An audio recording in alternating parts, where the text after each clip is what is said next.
Um ateu além do túmulo. Se um só irmão beneficiar-se com esta narrativa, fugindo ao desequilíbrio, escapando às torturas consequentes, dar-me-ei por pago do esforço despendido na transmissão da mesma. O autor espiritual. Um amigo e um convite. Primeiramente, devo dizer que o meu estado psíquico ressente-se ainda de avarias pronunciadas. Afinal, fácil será para quem já conhece alguma coisa na vida errática que um grau hierárquico interno corresponde a uma zona hierárquica externa.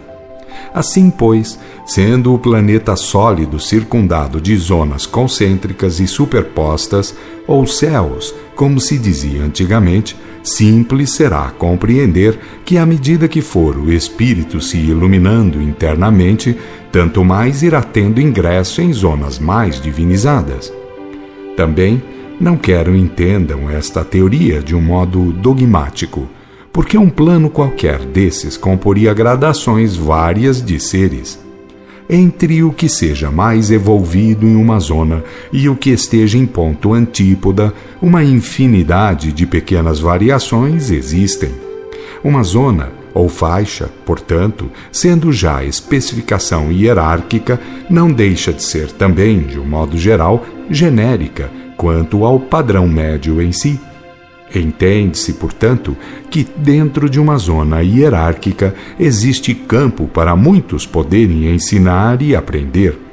Isso seria impossível caso uma zona astral fosse habitada por uma só e grave condição espiritual.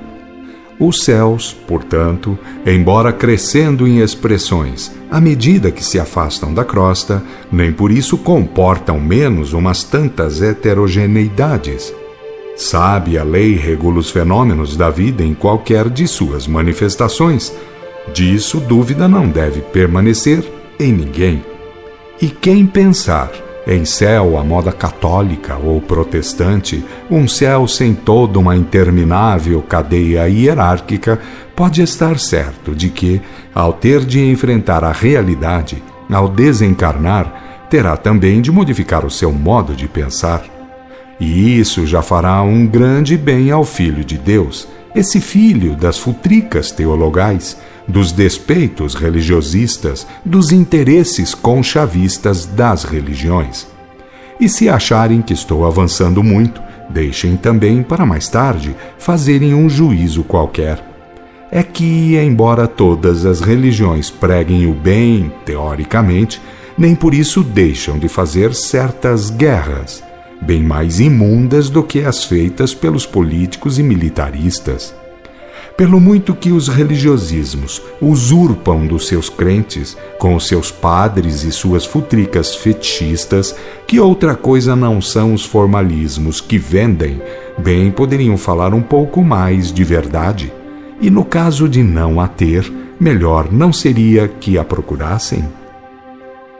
Hoje, como homem sofredor que ainda sou, mas consciente das infinitas condições de vida no astral da Terra e consciente do que sempre houve de espiritualismo sadio no plano da carne, digo com todo o vigor de minha alma que os cleros nunca fizeram mais do que truncar, com seus interesses sectários, a evolução da humanidade no verdadeiro sentido.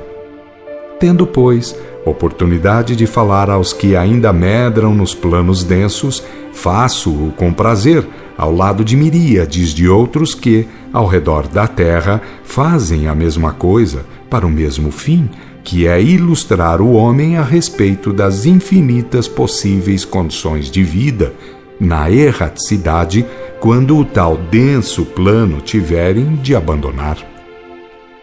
Quem vive na terra, em geral, queixa-se de como vive, acreditando que poderia viver melhor. Inconsciência de direitos e de deveres é que isso testemunha em grande parte. Mas também é sinal que a esperança jamais morre. Como também em estas plagas da vida assim ocorre, é bom vá-se o encarnado acostumando a sondar as razões de suas deficiências, de não poder saltar para melhor assim com o simples gosto de querer. De resto, sem ter vontade de fazer humorismo, ninguém é barrado em sua marcha progressiva rumo a tais melhores planos de vida. O que é de aquilatar, porém, é que não adianta aguardar a ingerência de favores, nem da parte de leis, nem de figurões quaisquer. Todos os chefes juntos, de Cristo para baixo, nada fariam nesse sentido. É da lei fundamental que sejam eles mestres em técnica, em moral, em exemplos, em todo e qualquer ângulo em que sejam precisos seus ensinos, seus mistérios edificantes. Quanto, porém, à edificação interna, que é o único instrumento ascensor, isso fica por divina determinação a cargo de cada um. As instruções externas devem vir, e de fato vêm de fora. Não por um mestre apenas, mas por miríades deles, de um modo que, muitas vezes, passa despercebido até. A realização interna é de foro absolutamente íntimo, por isso mesmo nego haja quem tenha mais conhecendo menos. O certo é que se sabe sempre mais do que se tem. As lições andam muito mais do que o aluno. Fácil é saber, difícil é realizar. Quem mais do que eu pode fazer alusão a um tal princípio?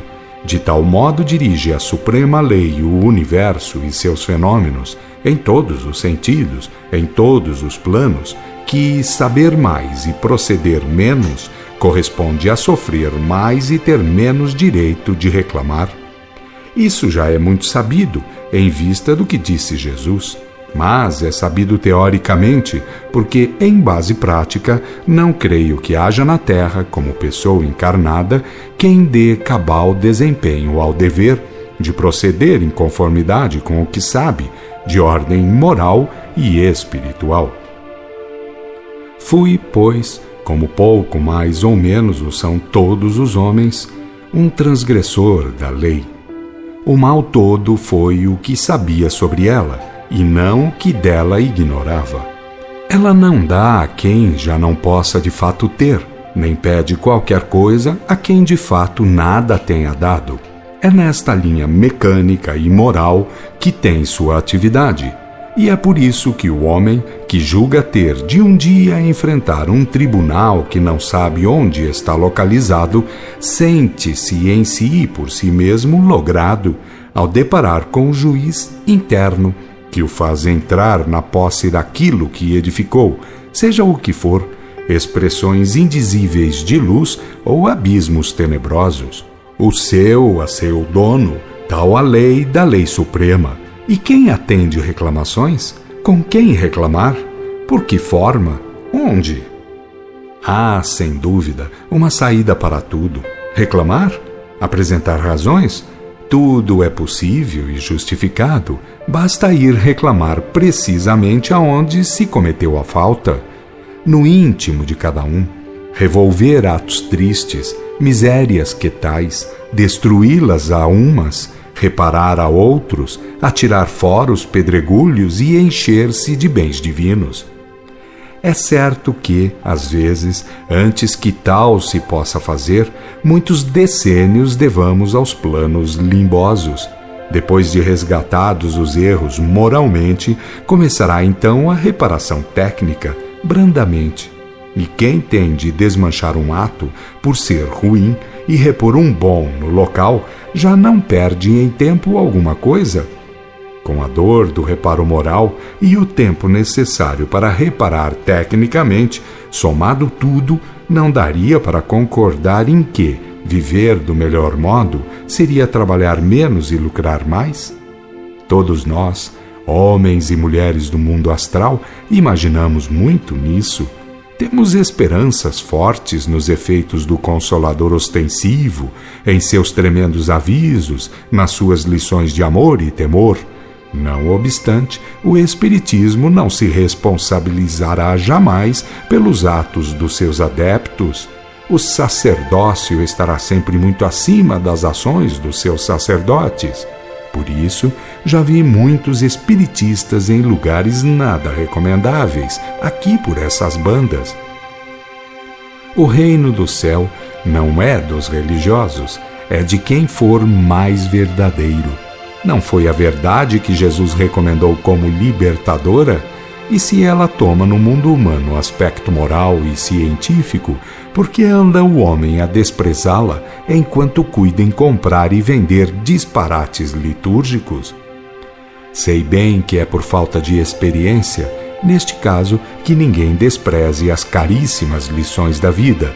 E se os homens desencarnados falarem pelas múltiplas canaletas mediúnicas, passando à frente não o preço de suas experiências, mas ao menos a inteligência das consequências vividas e sofridas, que não deixem os viajores da carne em esquecimento o mérito dos avisos, cumprimos nosso dever, bem a par das sábias lições do Divino Mestre.